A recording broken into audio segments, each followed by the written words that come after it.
En la ciudad de Monterrey. Quiero hablarles acerca de Margaret Donnelly, es abogada. Margaret Donnelly es una abogada de inmigración, activista política y escritora de novelas históricas. Ella nació en San Tomé, en el estado Anzoátegui, Venezuela, y es ciudadana estadounidense. Es doctora en jurisprudencia por la Universidad de Texas en Austin. Fue candidata a la alcaldía de Dallas, Texas en el año de 1999. En el 2006, la League of United Latin American Citizens le otorgó la medalla presidencial al servicio comunitario en reconocimiento a su labor a la comunidad. Es miembro de la barra de abogados de inmigración del estado de Texas desde el año de 1976. Por lo tanto, quiero invitar a la doctora Margaret Donnelly que por favor nos haga el favor de acompañarnos aquí al frente de este hermoso auditorio. Margaret, muy buenas tardes. Doctora.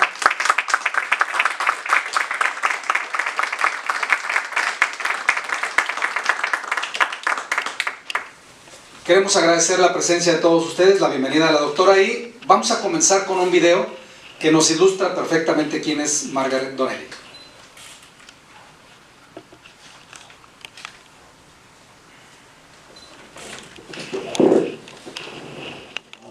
This is our own America at the end of the 18th century.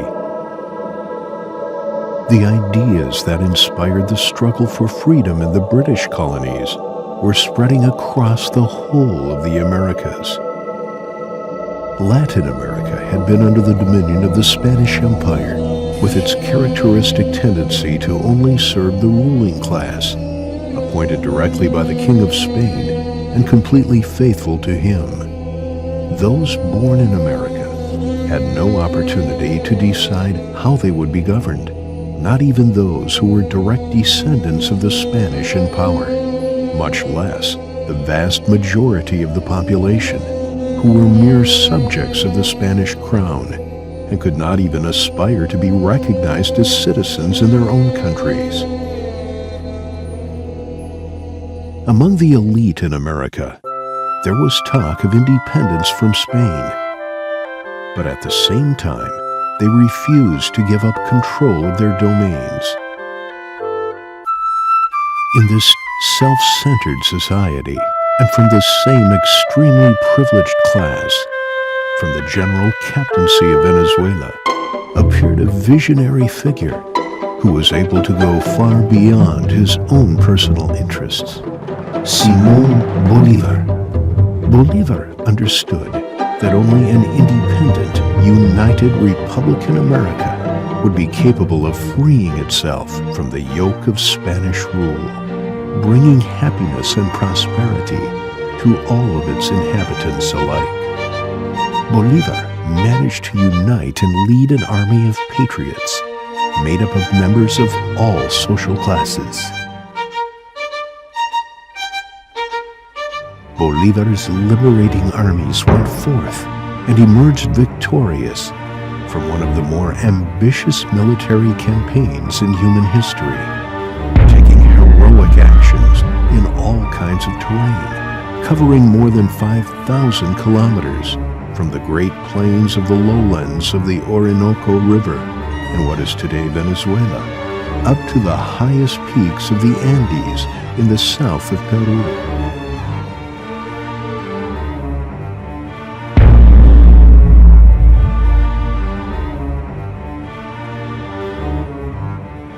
Bolívar's greatest dream was to unify all of Latin America, from Mexico to Argentina. However, his life abruptly ended at the age of 47. Nonetheless, Bolívar's liberating campaign echoes back at us in the form of the independence of 5 countries in America today. 200 years later, Bolivar's dream is still alive and inspiring new battles. And today, Margaret Donnelly presents an homage to the liberator in her new novel, Bolivar's Hearth. The Mexico Institute is proud to host tonight's event honoring a most distinguished friend and member of our Latin American community, Margaret Donnelly. Margaret Donnelly is a person that provides a rare example of bridging the gap between the Latin and the American cultures. Margaret was born in Venezuela of an American father and a Venezuelan-born mother. At age 15, she and her family moved to the United States. Here, she earned a Bachelor of Arts degree in Latin American Studies and a Juris Doctor degree, both from the University of Texas at Austin.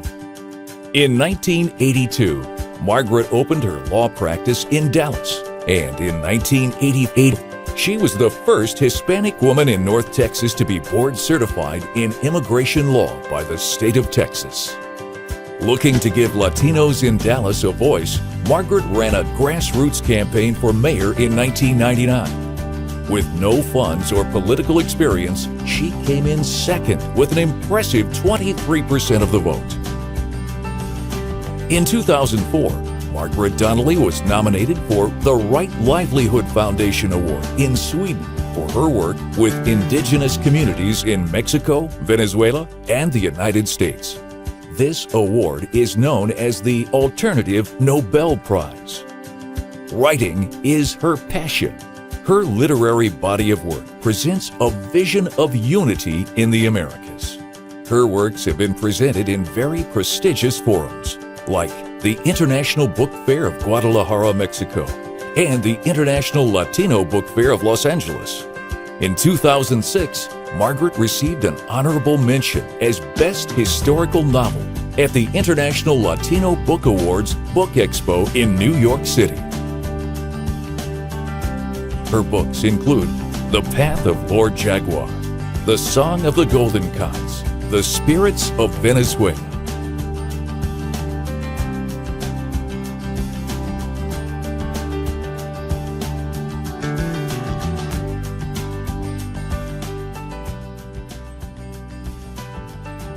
And now presenting her most recent work, Bolivar's Heart.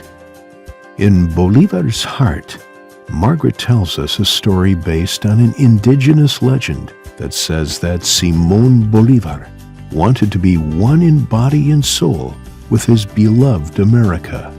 Margaret makes use of elements from the present and the past, as well as her deep knowledge of the migratory condition of human beings, to take us on a fascinating journey through our Americas.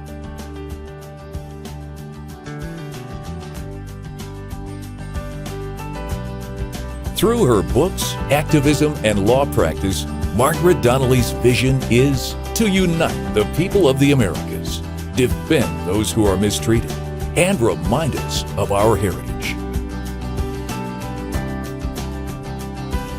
And tonight, ladies and gentlemen, the Mexico Institute is honored by your presence. Please join us for dinner and a conversation in which our honoree, Margaret Donnelly, will share her literary work with us.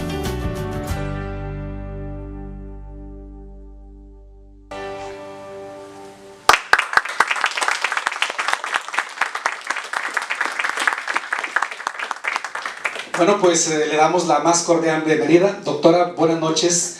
Hoy que nos acompaña, queremos que nos platique acerca de esta obra. Sabemos que es una obra pues, que ha trascendido y que sin duda alguna nos encantaría, primero que nada, conocer las raíces, el origen. ¿Cómo nace la idea del libro El Corazón de Bolívar?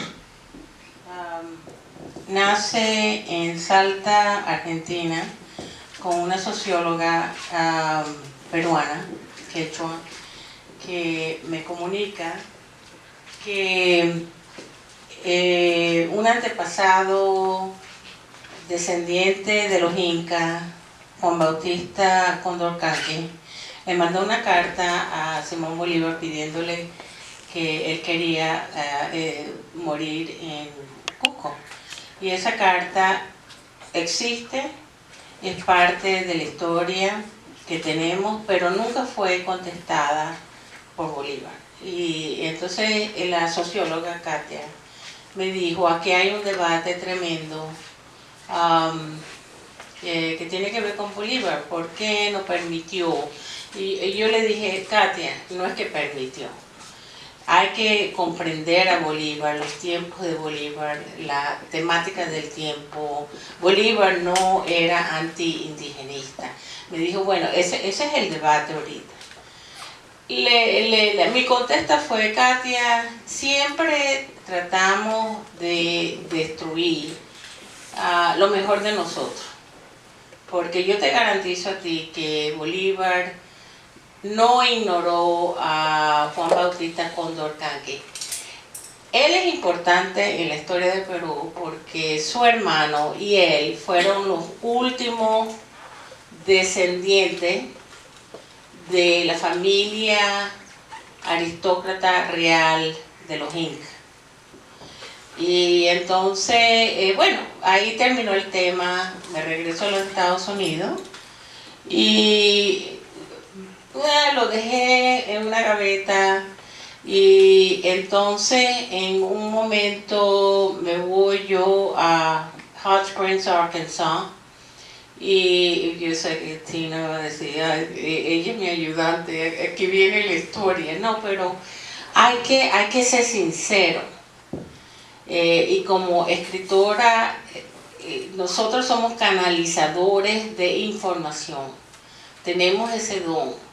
Entonces, en Hot Springs, Arkansas, fui a un tratamiento de aguas termales y todo. Estaba terminando mi tercer libro, El Camino del Señor Jaguar, que está en proceso de traducción. Y estaba yo en una bañera y empecé yo a recibir el espíritu de Bolívar. Yo me sentía que yo era Bolívar y empecé a sentir el trauma de él. Y o sea que esta decepción horrible que estaba sintiendo por lo que le estaban haciendo a él, o sea que no estaba cumpliendo con su misión. Y de nuevo puse eso en una gaveta, aunque a mí me afectó. Yo pensé, yo tengo que empezar, porque ya estoy recibiendo mensajes, ya me están a mí empujando para hacer este libro acerca de Bolívar. Bueno, pasa un año y me comunico con una buena amiga mía, ex cónsul de Venezuela, y le digo, Violeta, vámonos, yo necesito ir a Santa Marta. Necesito ir a Santa Marta y empezar a investigar este libro. Tengo que investigar qué pasó con Simón Bolívar, qué pasó con esta carta, por qué no le contestó al Inca.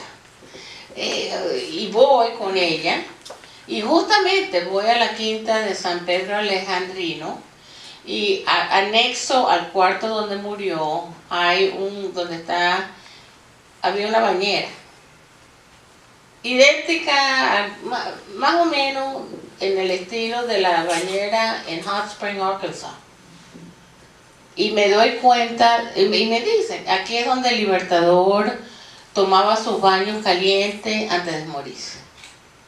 Y ahí yo me doy cuenta, yo tengo que escribir esta historia. Ahora, me llega el corazón de Bolívar, la historia de que él quería dejar su corazón, o sea, trasladárselo a la gente, a lo que llamamos los herederos del Reino del Sol. Y los historiadores me dijeron, sí es verdad que hay esta leyenda, pero el corazón está en la Catedral de Santa Marta. O sea que no, el corazón de él no fue trasladada a Caracas. A ver, platíqueme, porque esta parte yo creo que es muy interesante para el origen de esta novela, de este libro, es el corazón. ¿Fue separado del cuerpo de Bolívar? Sí. Eso, definitivamente. esta leyenda es cierta. Está documentado. Esa leyenda es totalmente cierta. No es leyenda. De que fue separado el corazón, sí. Pero circulaba como una leyenda en la población. No. El corazón de Bolívar fue separado y está en la Catedral de Santa Marta. Santa Marta en Colombia. Colombia. A ver, una vez que ya le llama la atención, dice, estas ya son señales de que tengo que escribir sobre el libro. ¿Cuándo viene la concepción de empezar a redactar? Casi inmediatamente después, porque me doy cuenta, porque yo soy cronista del pueblo. Yo soy autora, yo soy abogada del pueblo, yo soy escritora del pueblo. Y me es muy importante documentar lo que el pueblo dice, lo que el pueblo cuenta. Porque como también soy académica y todo, yo sé que uno de los problemas que tenemos con el mundo académico es que es muy rígido, es entre los cuadros. Y la verdad es que el folclore del pueblo tiene hasta cierto punto más peso para mí que lo que las universidades enseñan, porque ellas enseñan lo que enseñan. He sido docente, lo entiendo. Hay esa trayectoria que es muy lógica, no te sales del cuadro, pero yo entiendo también que el pueblo también tiene su contenido. Ahora, cuando hablamos acerca de este tema, ¿por qué interesar a los lectores en el personaje Bolívar? ¿Por qué interesarlos? Es un personaje apasionante. Bolívar es el patriarca, en mi parecer, no porque yo soy venezolana. Tenemos muchos patriarcas, pero es uno de los patriarcas más importantes de las Américas. No es George Washington. George Washington se limitó a los Estados Unidos. Simón Bolívar liberó 5 países.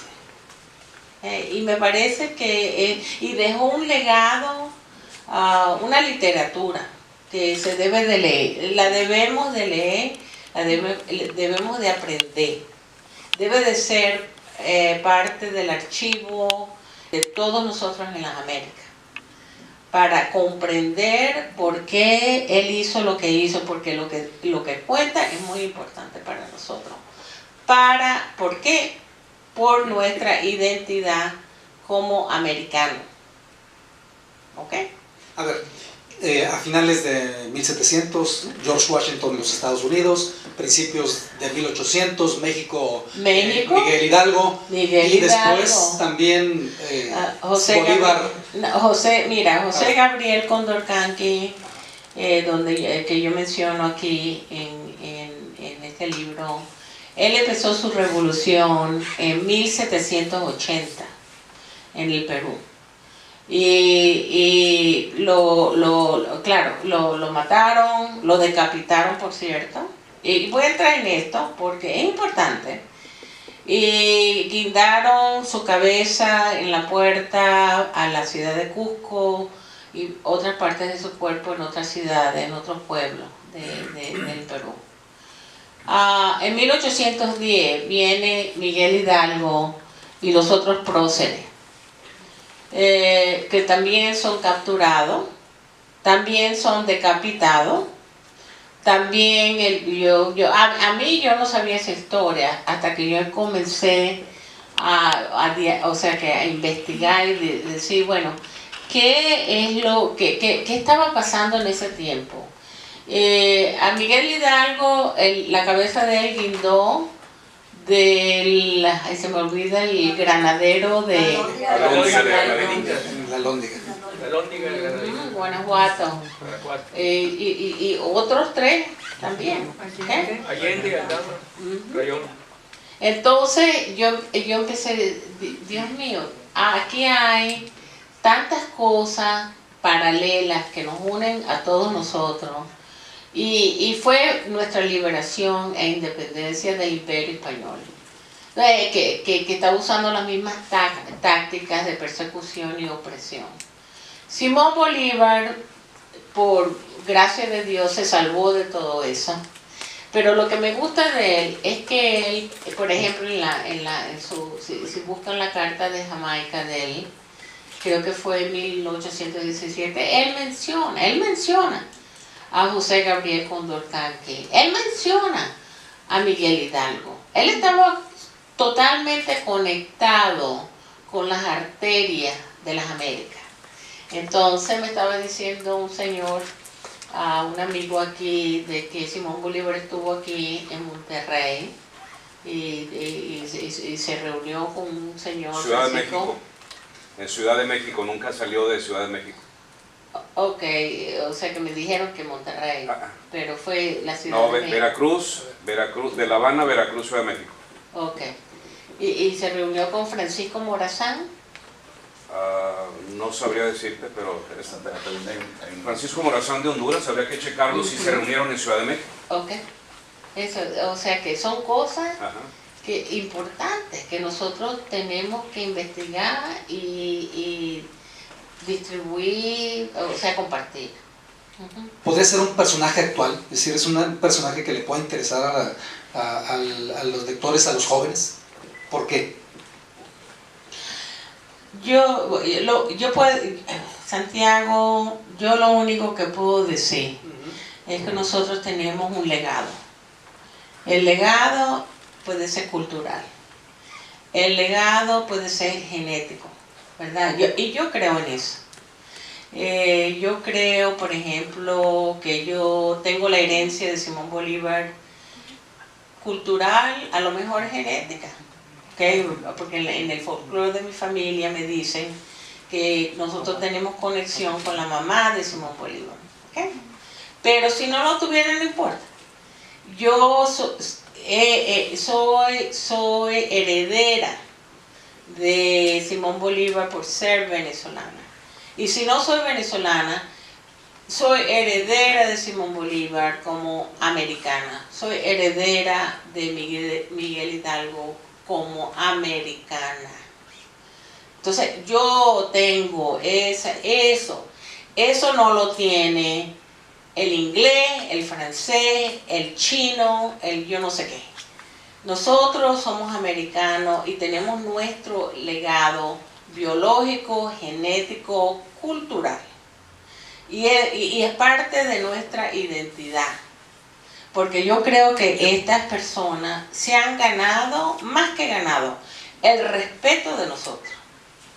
Y nosotros como individuales y colectivamente como instituciones debemos de educar a nuestras generaciones.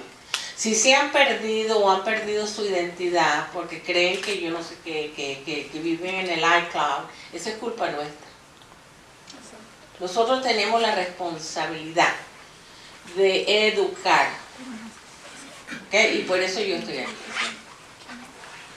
Hablando acerca de este proceso, Margarita, cuando hablamos de que hay personajes como Bolívar y hablamos de que hay un público muy grande que desconoce esos pasados, desconoce esos personajes, el legado de esos personajes, y que en ocasiones nos olvidamos de las luchas de esos personajes, ¿qué estaríamos nosotros, en qué incurrimos, sobre todo los educadores, para no haber interesado a esos jóvenes en la lucha de personajes como Bolívar? Yo no sé cómo contestar a esto. O sea, ¿por qué no hay interés entre los jóvenes por personajes Pero es por nosotros, por nosotros. Nosotros los adultos. Mira, yo tengo edad, yo puedo estar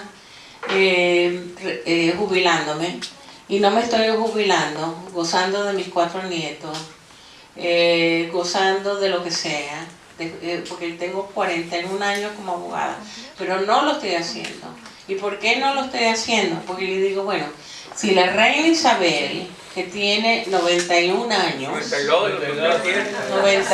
¿Cuánto? 92. 2. Me invitó, pero no pude ir. Sigue reinando y vigilando la jaula, ¿ok? y asegurando la identidad, la protección de la historia, el legado, la identidad de su pueblo, ¿ok? Yo también lo puedo hacer. ¿Ok? Y ese es el mensaje que yo tengo para ustedes. Margaret, me llama la atención porque son varias ocasiones ya. Palabra identidad. ¿Sí? A ver, la identidad, los mexicanos tenemos identidad como mexicanos, los venezolanos tienen identidad como venezolanos, es decir, ¿el resto de los pueblos tienen esa identidad o no la tenemos? Sí la tienen. No sé, y estoy hablando yo fui a un curso muy interesante de psicología hace muchos años, hace como 25 años. Sí. Y lo que aprendí es que nosotros manejamos muchas identidades. Yo, por ejemplo, muchas culturas. Yo soy una de las culturas que manejo, que gerencio, es que soy venezolana. Otra cultura que gerencio es de mujer. Otra cultura que yo gerencio es madre, porque tengo abuela, tengo 4 nietos. ¿Okay? Tejana, porque soy de Dallas, Texas, y he vivido ahí por 50 años. Soy norteamericana, ¿okay? Y yo agarro las distinciones muy claras entre ser norteamericana y latinoamericana, y la gerencia. ¿Okay? O sea que porque tú eres mexicano, tú no vas a perder tu mexicanidad, ¿ok? Siendo americano, parte de este continente. Tú eres hombre, ¿verdad? Tú eres padre, tú eres hermano. Todo eso son culturas que nosotros todos manejamos. Entonces hay un problema que tenemos, que si yo soy norteamericano, si soy mexicano, yo no puedo ser americano, no puede. El norteamericano, el museo, tiene ese problema. Museo, que por cierto es el nombre que le damos los venezolanos a los gringos. El museo, yo soy gringa, pero yo también soy venezolana. Y yo estoy muy consciente de eso. El problema con todos nosotros es que implementamos una cultura, esta es una cultura de separación. Hay una cultura en el mundo de separación, pensamos, estamos separados. Ahora, cuando yo empiezo a hablar de eso, yo digo, si estamos separados, ¿por qué nos contagiamos con enfermedades que vienen del África? ¿Estamos separados de eso? Si hay un desastre nuclear en el Japón y nos cae a nosotros aquí, ¿estamos separados? Entonces, o sea que no hay esa conciencia, y esa conciencia no se ha cultivado mundialmente, y nosotros en las Américas no hemos cultivado una cultura de integración entre nosotros. Implementamos, bueno, lo que pasa en Chile, que lo que pasa en el Perú, pasa en el Perú. Eso no es mi problema. Los gringos, nosotros los norteamericanos, igual. Los problemas de México, no, yo no me voy a meter eso, no es mi problema. Pero es nuestro problema. Porque es que la idea es, si uno piensa que no somos una familia en este planeta, tenemos un problema serio. A ver, en el libro, ¿qué planteamos acerca de la integración? En este libro del Corazón de Bolívar. Tienen que leer el libro. Y estamos en el proceso de hacer una película acerca del Corazón de Bolívar. Y tiene que ver con la herencia nuestra como americanos. Y es una historia de tráfico humano, de persecución,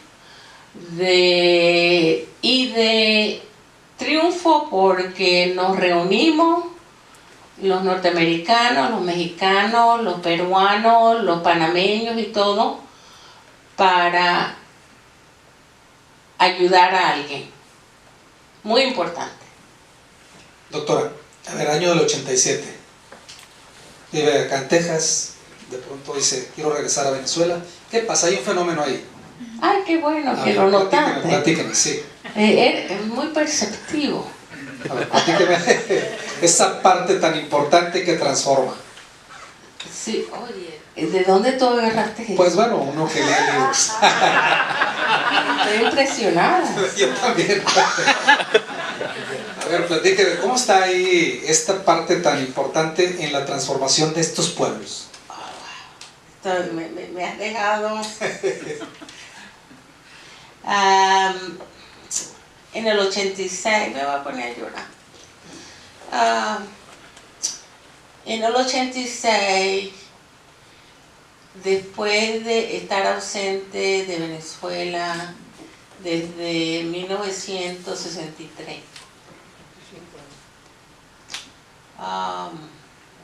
no, yo fui a Venezuela en el 79, 77, pero no regresé. No regresé. En el 86 me empezaron a dar como ataques de ansiedad, que yo tenía que regresar a Venezuela. Tenía que regresar a Venezuela. Mi mamá y una prima reunieron el dinero para yo ir a Venezuela. Dijeron, Margaret está teniendo una crisis y necesita ir a Venezuela. Y fui a Venezuela. Ahí me sucedieron varias cosas. Si leen este libro, Los Espíritus de Venezuela, que lo pueden conseguir en Amazon, es la historia de ese viaje. Porque ahí es donde yo descubro la cultura popular espiritual de Venezuela. En este proceso, unos amigos que son doctores, eran doctores y todo, me dicen, Margaret, ven y ayúdanos con esta comunidad que se llama Brisas del Mar. Tienes que venir y ayudarnos porque queremos desarrollar un sistema médico comunitario y todo. Y no sabemos cómo hacerlo. Y dije, bueno, yo vengo y me reuní con ellos y fui a una reunión vecinal. 6 asociaciones de vecinos se reunieron conmigo, con estos doctores y todo, para pedirme ayuda. Y yo les dije, yo no les voy a traer dinero, yo no les voy a traer medicina porque se las roban. Yo lo que les voy a traer es educación. Yo estoy muy consciente y muy dispuesta a ir a Dallas, a hablar con instituciones y ayudarlos a ustedes, y eso es lo único que yo voy a hacer. Y de ahí se formó este proceso comunitario en Brisas del Mar. Ellos mismos se organizaron. Les traje la Parkland Hospital, les traje la Universidad de Dallas, el sistema de gerencia de hospitales, médicas, les traje varias organizaciones sin fines de lucro, y ellos agarraron el concepto de autodestino. Hay aguas negras, nosotros tenemos que solucionar esto. No hay calles aquí, todo está, ¿cómo se dice? No hay pavimento. Sí. Este problema nuestro. Esto no es problema del gobierno. Eso fue lo que llevé, equipos que le daban instrucciones a estos vecinos y les decían, ustedes no van a ayudar a sus niños siendo víctimas. Esta es una cultura de víctimas. Si ustedes quieren seguir siendo víctimas, los hijos de ustedes se van a morir y nosotros no estamos aquí para ayudarlos con los niños. Nosotros no estamos aquí para ayudarlos a ser víctimas. ¿Okay? Y ahí se formó eso, pero encima de todo eso, espiritualmente, yo empecé a ver y a oír a través del sueño un consejero que yo llamo Rafael, y está en el libro. Y Rafael, como ustedes saben, es el arcángel Rafael, pero él se aparecía como un mendigo, y él me hablaba, y él me decía, haz esto, haz aquello. Y yo hablo de eso aquí en este libro, y eso es lo que me transformó a mí. Bueno, por este encuentro que yo tuve, yo les quiero leer un poema que me escribió un vecino, y o sea que mientras yo estaba hablando y todo, me escribió el poema y cuando salía me lo dio, y se los quiero leer. Yo le sostengo el micrófono.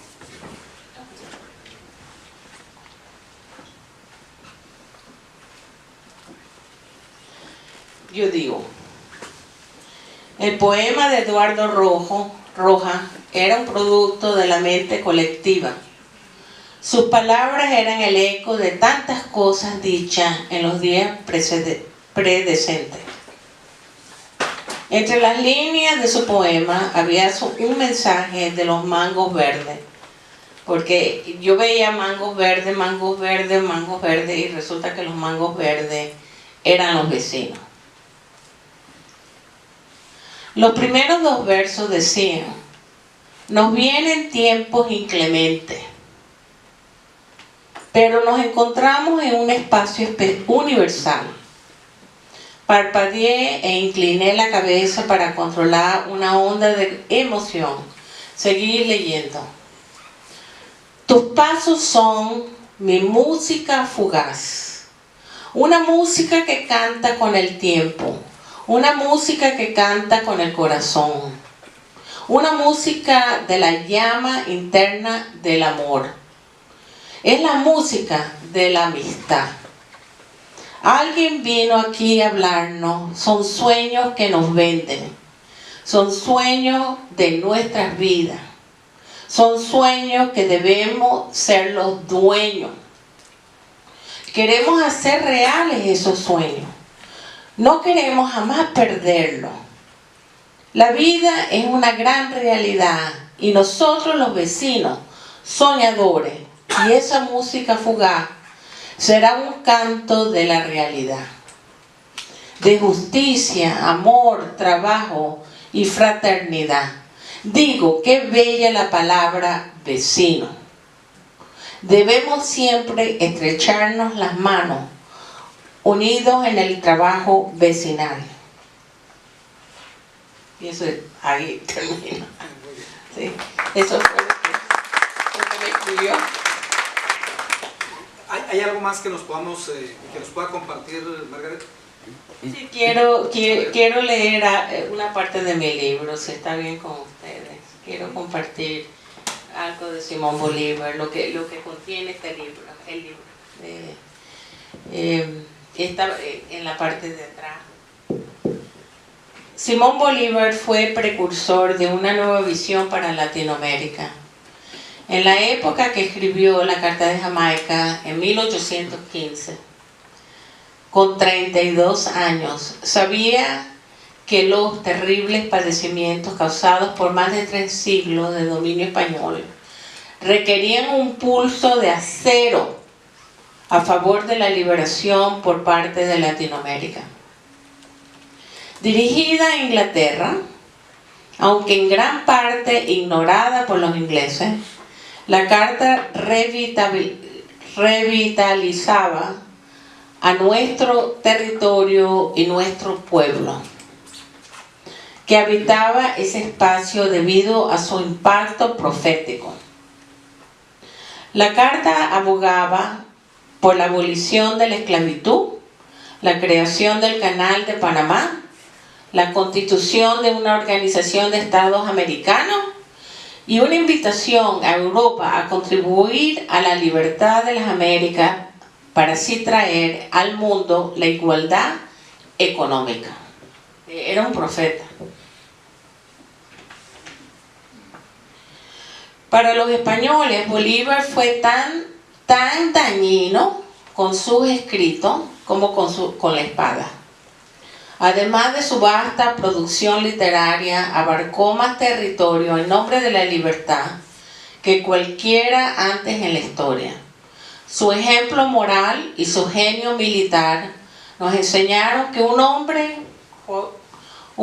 es derrotado solo si acepta derrota. Como resultado de esto, se forjaron 5 naciones: Venezuela, Colombia, Perú, Ecuador y Bolivia. Bolívar siguió el ejemplo de modelos como George Washington, fallecido en 1799, Thomas Jefferson, 1826, y el Marqués de Lafayette, 1834, quienes, aunque de diferente temperamento y educación como Bolívar, no estaban preparados para la enorme hazaña de liderar hacia una nueva era a sus respectivos países o regiones. Por eso, cuando la familia de Washington le regaló una medalla de oro acuñada para Washington después de la rendición de los británicos en Yorktown, se sintió profundamente honrado. Y yo menciono esto porque siempre ha habido conversaciones de cómo los americanos odiaban a Bolívar y Bolívar odiaba a los americanos, y que los americanos mataron a Bolívar y todo esta cosa. Yo lo menciono por lo siguiente: cuando Bolívar murió, entre sus posesiones se hallaron un retrato de Washington y la medalla de Yorktown, y eso yo lo oí de los historiadores allá en Santa Marta. Entonces, cuando estas lenguas empiezan a dividir, lo mismo con México y los Estados Unidos, o sea que nosotros tenemos que cambiar la conversación. A pesar de la influencia de la edad de la Ilustración y la reacción en cadena que provocó, con Estados Unidos abriendo paso a una nueva forma de gobierno más democrática, Bolívar creía que la tiranía y la anarquía en Latinoamérica se podrían manejar más eficazmente con una forma autoritaria de gobierno. Admitía que él no era Napoleón, decía que no tenía aspiraciones dinásticas, tampoco era ingenuo, y añadía: mis enemigos y mis amigos insensatos han hablado tanto de esta corona que me expulsarán de Colombia y de América. Este emperador sin corona, como lo llamaban algunos, no era temerario. Entendía que el futuro requería un status quo diferente. Decía: la gloria no implica dominar. Decía: sino practicar la virtud. Quería libertad y fama, pero él decía: he conseguido ambas, ¿qué más puedo decir? Nacido Bolívar José Antonio de la Santísima Trinidad, eso me cansa decirlo, en Caracas, Venezuela, este hombre nos proporcionó una profunda experiencia con una obra cuyos personajes reclamaban autenticidad. Tenía la habilidad de ver la conexión de las cosas más allá de los límites del mundo físico. No hizo caso de los síntomas de indefensibilidad, incitándonos a convertirnos en una confederación de naciones, una realidad irreconciliable que desafía a nuestra voluntad. Así que hoy la búsqueda del verdadero Bolívar siempre trasciende límites espacio-temporales y junta hechos, recuerdos y gentes de diferentes países, muchas voces, en partes reales, en partes absurdas. Hasta el final de su vida, había sobrevivido a 12 intentos de asesinato que conocemos, 4 de ellos en 1828, 2 años antes de su muerte. Diversos ecosistemas, historias, temperamentos, a brincar. 10 días antes de su muerte pasó la tarde en compañía de sus 2 mejores amigos en la hamaca. ¿Saben lo que es una hamaca? Sí. Y entre los tamarindos frente a la hacienda, que todavía están ahí, recordando su vida, amores y lucha. No sospechaba que Annie Lenoir, descendiente de franceses de Salamina, Colombia, a la que había conocido poco después de su llegada en 1812, estamos hablando, este es 1830, y la está recordando ella, cuando la conoció en 1812, que lo buscaba. Cuando ella supo que iba de camino a Europa, se dio prisa, pero no logró alcanzarlo en Cartagena, Turbaco, Soledad ni Barranquilla, hasta que llegó a la hacienda pocas horas después de su muerte. Y esto es algo que me contaron los historiadores, 2 historiadores me contaron de esta historia. Es importante para los colombianos. Me contaron, dijo ella, ninguna mujer lo ha querido como yo, exclamaba, llorando sobre su cuerpo. Fue la mujer de negro que participó en la marcha funeraria de 2 horas a través de territorios quechua y aymara. En 1825 la ciudad de Cusco encargó 80 medallas de oro y 50 de plata en su honor, de la misma manera que el pueblo de Yorktown acuñó la moneda de oro en honor de Washington. La medalla de Cusco muestra en una cara el perfil de Bolívar y por la otra el sol sobre un templo y un indio quechua en el fondo. Esta es mi investigación. A día de hoy se conserva un modelo de esta medalla otorgada por Cusco en el Ateneo de Boston.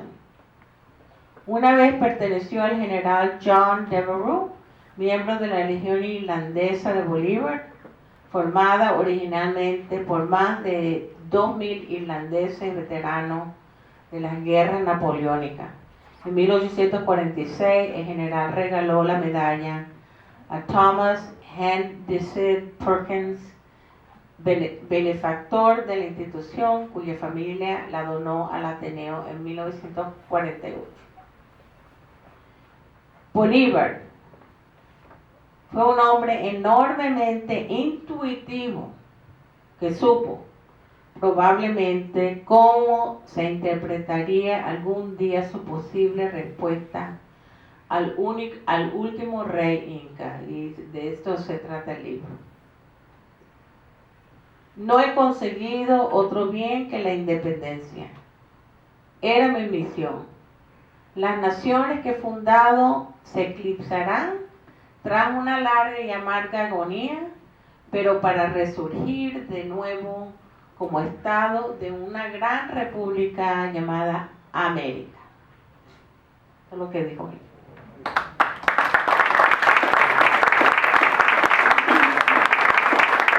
Abrimos una sesión de preguntas para que podamos intercambiar algunos puntos de vista con nuestra doctora, la doctora Margaret Donnelly. Abierta la participación. ¿Por qué en Venezuela no querían que regresara Simón Bolívar? él pidió morir ahí en Caracas? Porque el general de su ejército, José Antonio Páez, fue el que dirigía a Venezuela, fue el subalterno de Bolívar en Venezuela. Y por razones de envidia, competencia, él no permitió que Bolívar no regresara a Venezuela. Desafortunadamente, él se sublevó por razones de envidia política, o sea que estas cosas suceden, y sucedió también con otros líderes de su confederación. A ver, una dama y después vamos con JJ. A ver. Yo no me explico, yo no sé, no entiendo, no hay explicación.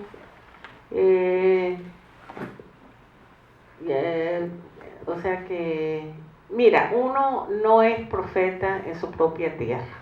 Eso es lo mejor que yo he oído y lo que mejor explica, porque lo que sucede es que es como la familia.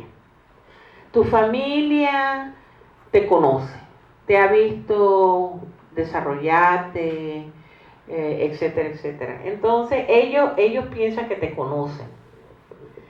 Y si tú empiezas a marcar una trayectoria desconocida, en muchos casos la familia no son tu, ¿cómo que se dice? Los que te acompañan. ¿Cómo? Los promotores. Más bien se oponen a ti, porque Opositores. ¿cómo? Opositores. Son opositores. O sea, Actúa a nombre del general Antonio López de Santana. claro. Santana, sí, Santana. Ahí en Turbaco. Lee el libro, yo hablo de él. Oye, por cierto, dices que no te gustan decir los nombres largos. ¿Sabes cuál era el nombre? No, no es que no me guste, sino que... Era don Antonio de Padua María Severino, López de Santana y Pérez de Lebrón. Pero oye, nadie sabe esta historia de Santana. Claro, aquí la hemos divulgado mucho, o al menos yo en lo personal, siendo un joven cadete caballero, tenía 14 años cuando llega a la Metropolitana Monterrey, don Antonio, y allá en Texas, en la batalla del Sabinal, en agosto de 1813 se cubre de gloria, es mencionado en los partes militares. Desgraciadamente pues es uno de nuestros antihéroes, pero realmente... Ajá. Exacto, pero el Turbaco es muy respetado. Muy querido. Muy querido, Así sí. Y está en mi libro, por cierto. Yo menciono esa ¿En parte este de porque- los espíritus de Venezuela? No, en el corazón de Bolívar. el corazón de Que o sea, que a mí me sorprendieron completamente. Ni tenía la menor idea. Él donó o él regaló el dinero para reconstruir el templo, reconstruir el hospicio de pobres, ¿Sí? el camposanto. Sí. Él también llevó los primeros molinos, molinos de vapor para el cultivo de caña de azúcar. Sí. Exacto, sí. Me dijeron, no lo mismito, pero sí, me dijeron que fue un patriarca de Turbaco. Así es. Vamos con Lázaro Salazar. Actualmente en Venezuela, el gobierno de Hugo Chávez, y ellos siempre esgrimen la constitución bolivariana para decir que en esa constitución, un librito chiquito que siempre levantan con su mano derecha, ¿verdad? Para decir, aquí está lo que Bolívar decía que deberíamos de hacer. Y yo creo que es un contrasentido, porque Bolívar lo que quería era unir a su pueblo y unir a todos los pueblos de Latinoamérica y hacer un solo continente, que es el continente americano. Entonces, ¿qué está sucediendo ahorita? ¿Es una incongruencia o usted qué opina acerca de si se está respetando la memoria de Simón Bolívar actualmente en Venezuela? eso no. Lo que Chávez trajo, lo que pasó en Venezuela, para entrar como historiadora, es que desde como 1975, con la nacionalización del petróleo, nosotros nos inundamos de dólares, había dinero, el embargo de OPEC, todo eso nos corrompió la gente venezolana. Nosotros yo vengo de gente llanera, ganadera, de padre americano, infraestructura política.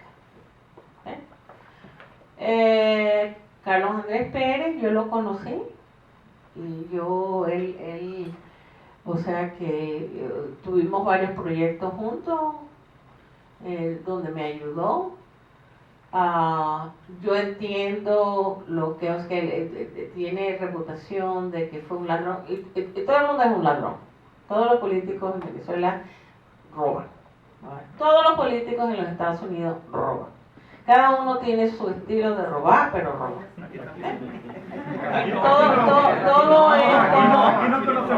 Todo esto de que no, en los Estados Unidos hay más, o sea que saben cómo hacerlo. Tú sabes. Allá en Venezuela,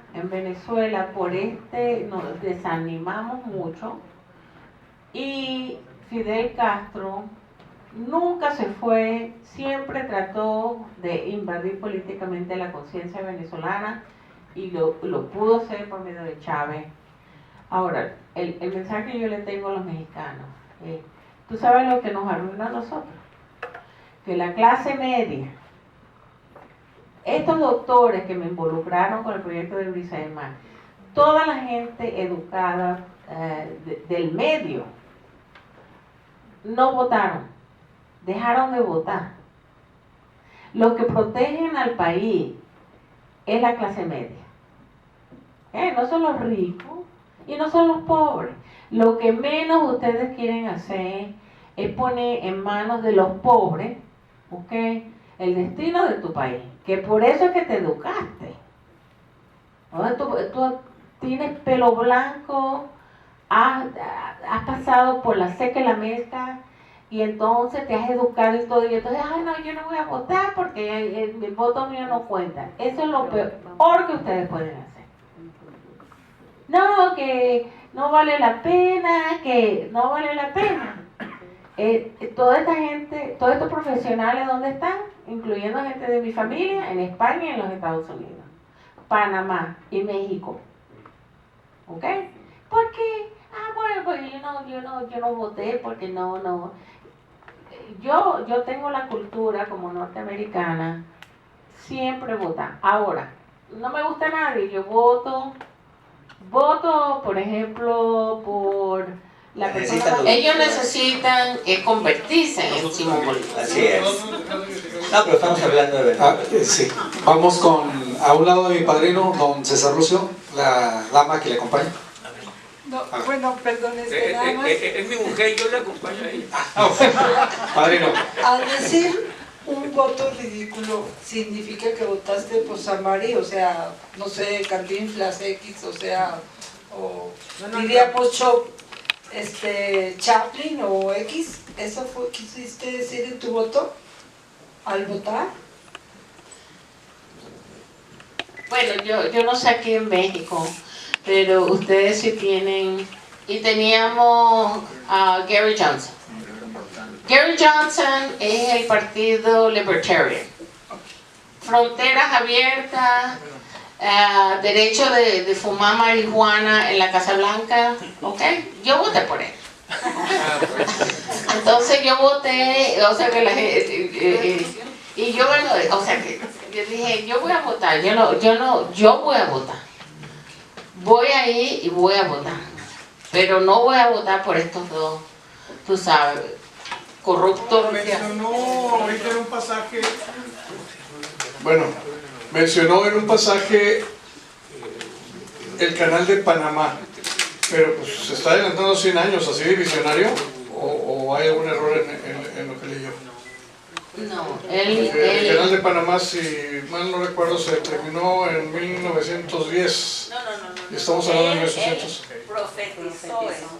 Pero Sí menciona... era el canal de Colombia en todo caso, ¿no? No, perdón. Bueno, puede haber sido de Colombia Porque en ese tiempo. Pero eso es un buen punto.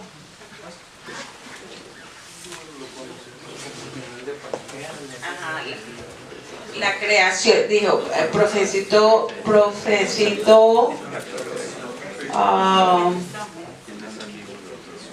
la abolición de la esclavitud, la creación del canal de Panamá. A lo mejor, o sea que era un canal interoceánico, podía haber sido en el Istmo de Tehuantepec. sí, o sea que fue el canal de Panamá eventualmente. Bueno, una pregunta más. Tienes que leer la carta. Una pregunta más, don César Lucio, y con esto concluimos.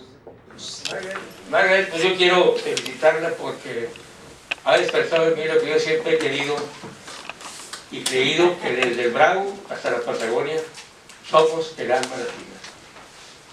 No el concepto latino que Teddy Roosevelt, borracho en las cantinas de Nueva York, nos inventó.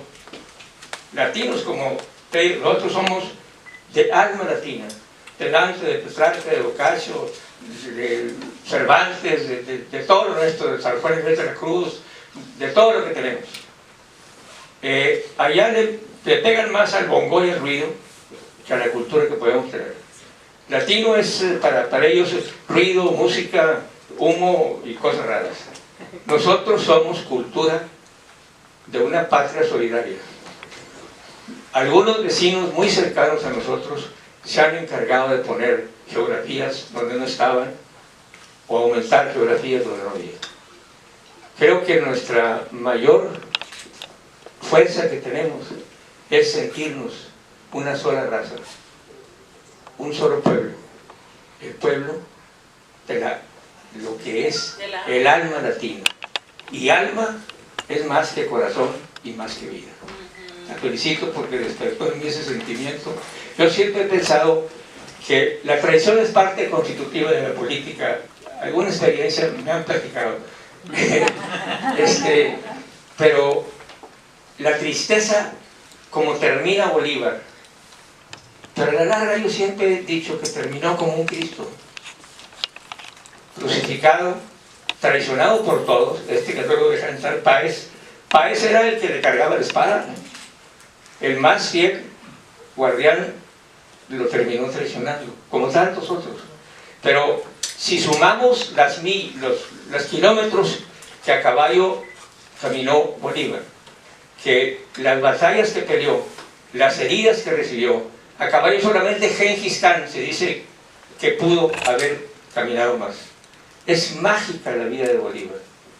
Es verdaderamente una fuente de inspiración. No la República Bolivariana de estos que hablan con los pajaritos, no, ya uno que habla con pajaritos ya no está bien.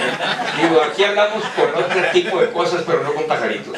Entonces, yo creo que lo que sí me duele es la prostitución histórica que están haciendo de Bolívar estos personajes. La gente ya está empezando a no creer en Bolívar porque estos cosas raras, ahora transitoriamente en el poder, han inventado eso de la República Bolivariana. Bolívar nunca habló de república, habló de unidad americana, lo que decía aquí. Bolívar habló de un solo sentimiento, una sola nación, un solo corazón y una sola tierra, del Bravo hasta la Patagonia, pero otros más rubios, descendientes de mezclas europeas, nos hicieron fronteras donde no había o donde no había, las quitaron. ¿Okay? Gracias. Muchas gracias. Yo quiero responder. Yo no sé si nosotros los venezolanos nos vamos a recuperar. Claro que sí.